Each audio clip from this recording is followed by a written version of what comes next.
Trigger. I've become a fan, begrudgingly, of Obamacare. Now, before you get away and say, I can't believe you've gone left, Josh. No. Still right-wing libertarian, but also in reality. All right, I'm going to share a story with you that happened with a client of mine many moons ago when I first started as a broker. Has a guy named Rudy. Never forget Rudy, man. A good guy. The first guy I had with over 7 figures. My first client with over 7 figures. And it's just a wonderful guy, good Christian guy, conservative as all can be. And I remember in 2006, did he come to my, I think he came to a seminar I did or something like that. Or maybe I can't remember. But anyway, 2006, we're ramping up for the off-year elections. And George Allen was running against Jim Webb. And I'll never forget, Rudy was about 58, 59 back then. All right, he had worked his way up from essentially the floor to become an executive with this building supply company. And every now and again he had to go back on the floor to do some grunt work, and his body was just he was not in a good place physically. He had some heart conditions. He wasn't heavy. I mean, he was big, but he wasn't he wasn't obese. Maybe I guess and whatever, but he wasn't like you wouldn't look at him and say, "Oh, that guy's obese." You know what I'm saying? But he was a big guy. And he didn't smoke, you know what I'm saying? He probably didn't get enough exercise. But at the end of the day, he wasn't like one of those guys, wheeling around at Walmart, because he's 500 pounds. Not like that at all. Good guy. Conservatives all can be. And we're getting around talking. He goes, yeah, I'm probably going to vote for Jim Webb. I was like, what? He goes, look, I can't stay at this job until I'm 65 years old. I think it was like 58, 59. I remember he wasn't quite 60 yet. He goes, I can't. My body, I'm going to die before then. Because his could not, his body was just dying, man. I mean, it wasn't like imminent, but he was winding down. He couldn't do it anymore. And he goes, and I have to go get health care, but I have to stay here because I got these metaphorical golden handcuffs. And he goes, I can't keep doing this job for another 5, 6, 7 years. I just can't. I physically can't do it. And if I leave, what do I do for health care? Now remember, always, health insurance does not equate to health care. All right? Health insurance does not. You can have all the insurance you want, but if you don't have care, it doesn't matter. Just always remember. I always find it funny. I got health care. How? I got Obamacare. Well, that's health insurance. That's not care. If that makes sense. Try having health care as trying to raise a baby, to deliver a baby in West Virginia. All right, I guarantee, at least it was 10, 15 years ago, you're coming down the hill to Virginia because there's no OBGYNs in the eastern part of Western Virginia because the liability is too high. So you might have all the health insurance you want, but you have no health care, if that makes sense, if you're trying to have a baby in the eastern part of Western Virginia. Now that I don't know if that's still the case because West Virginia is the deepest red state now, but be it as it may, there was no OBGYNs in eastern part of Western Virginia because they couldn't afford the liability malpractice. So always remember, health insurance does not equate to health care. Now in Rudy's case, where we lived, there was pretty adequate coverage because there's hospitals and universities and whatnot. So if he could get health insurance, right, outside of his company and leave, he'd still be covered, not just with health insurance, but most likely health care. That makes sense. And so it wasn't as I don't want to equate health insurance, health care there, but it was somewhat synonymous in that regard, but not all over the country. And remember, this is not that far outside of Washington, D.C. either. So just keep that in mind.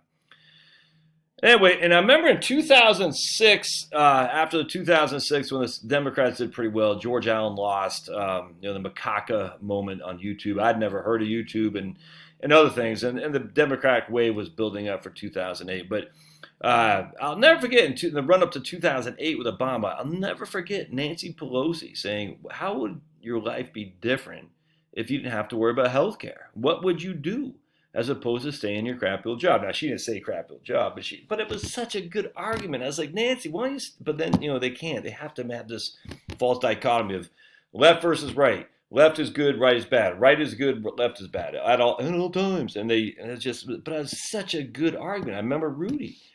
I said, man, why don't you guys stay with that argument? Because it's hugely valid.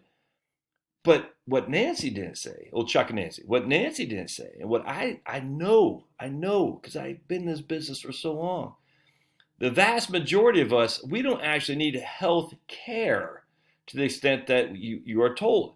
We don't have that much of a need for health care. A lot of us, we can go to a doctor, pay out of pocket, just like you go get your oil change, pay out of pocket and move on. But having the catastrophic coverage, this is where the health savings account, the high deductible health plan is so wonderful. You just have catastrophic coverage. If I have a heart attack, I want to make sure it doesn't put me out of bankruptcy, put me out of business. But if I need to just get some basic, strep throat swab, if I need to get friggin', I don't know, a prostate exam, I can pay for that out of pocket.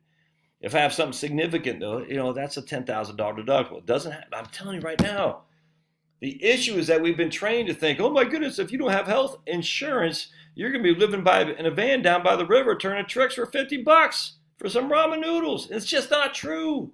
The vast majority of us, we pay significantly more than what we need. We are subsidizing those who have the need. And I got no qualm with that. But you shouldn't stay in your crappy old job slaving away just because you have to subsidize people who use it and benefits that you don't. I'll never forget, my dad used to argue this back in the late 80s, early 90s, because he was a huge advocate for health savings accounts, the predecessors medical savings accounts, patient power from a guy named John Goodman at the National Center for Policy Analysis, NCPA, which is no longer, too bad. But anyway, patient power. It's kind of like a voucher system for school kids, a school voucher, but it's a medical voucher. We're going to give you the voucher. You buy insurance as you see fit. You see what I'm saying? It's a perfect solution. And I think that's the best free market solution there is. The government will never fully get out of the business of health insurance. I'm just telling you right now. So what I've always said the Republicans should offer, because as a libertarian, light, is say, all right, we're going to get the government involved, no different than Medicare Advantage, but no different than the GI Bill. We'll fund it, but we're going to give you a check, do whatever you want. You see what I'm saying? We will provide catastrophic coverage, yes, through Medicare, right, or the Obamacare, but we're going to give you the ability to go buy your own insurance. I think it's freaking awesome. Anyway, so fast forward all these many moves. All right, so that ideally that would be the case. Medicare Advantage is a voucher system. GI Bill is a voucher system. No, these things are not socialism. Again, they could be considered fascist in that regard, and that doesn't bother me. But fast forward to today, I cannot tell you how many people are in pretty good shape. Could lose a couple pounds. You know what I'm saying? Welcome to the club. They're 56, 57, just got off the horn of the guys, he and his wife, 58, 60. You know what I'm saying? And she has prescription drug needs, right? And then he's in pretty good health, man. And he's just, a blue-collar guy. It's just interesting. I'm going to do another video here in just a second on the whiteboard, kind of talk about their circumstances. And obviously, you won't know who they are. But I'm sitting there thinking, why are we telling people that you can't free yourself from your crappy old corporate wokeism job until 65 or Medicare kicks in? So Obamacare is the solution to that. Is that such a bad thing? Is that such a bad thing to say, all right, we're going to have this government subsidized health insurance, not necessarily health care, I grant you, but a lot of us don't need the healthcare part. They just don't. And look, I'm not saying don't get tests. I'm not saying don't get your prostate and your colon. I'm not saying that.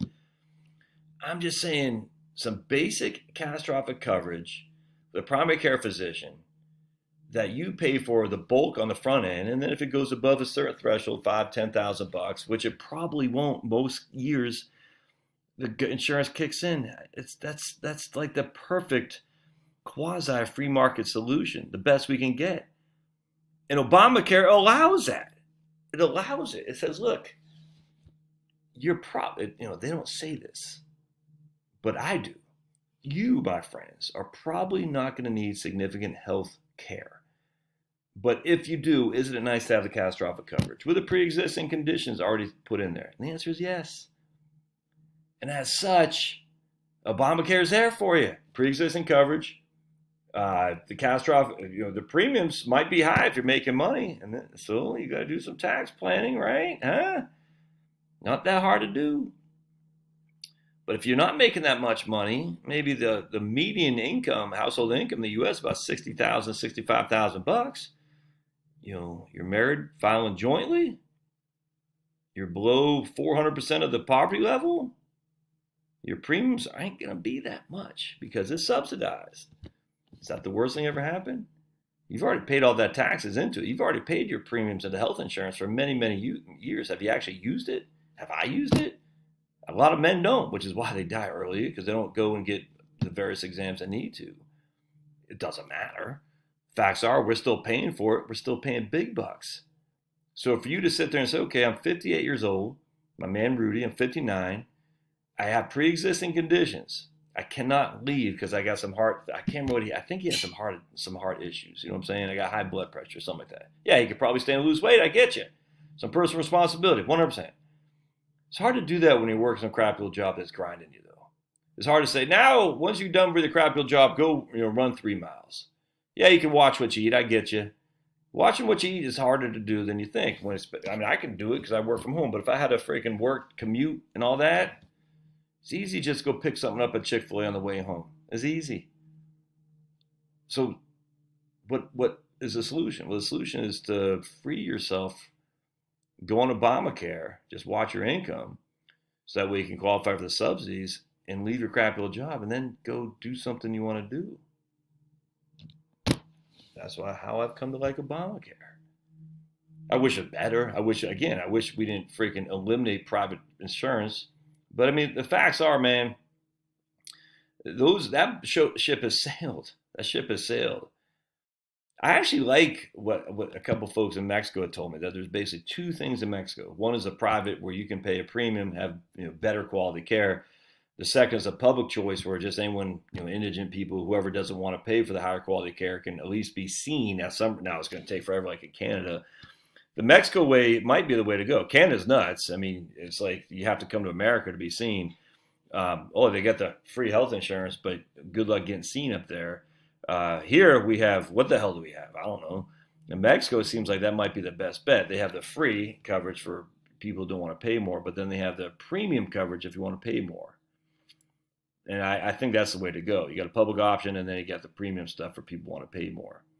Or you got these DCPs, direct care physicians, DCPs. I did an interview with a lady out in Texas probably 2 years ago. Black doctor, woman, and she was I can't remember her name, but she was fantastic. Oh, you're calling her black? Yeah, because there's just not enough black doctors. It's true. I wish there were more.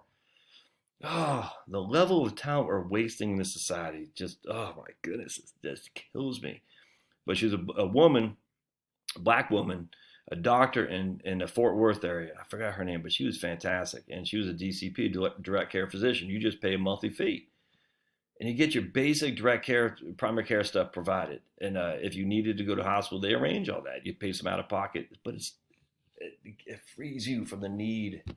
And you get Obamacare as a catastrophic. Anyway, love to hear your thoughts. So stay tuned. I'm going to do a video on these 2 people right here. 4 children, 1 income. 58 for her, 60 for him, $300,000. Can they retire? Yeah, I'll show you why. See ya.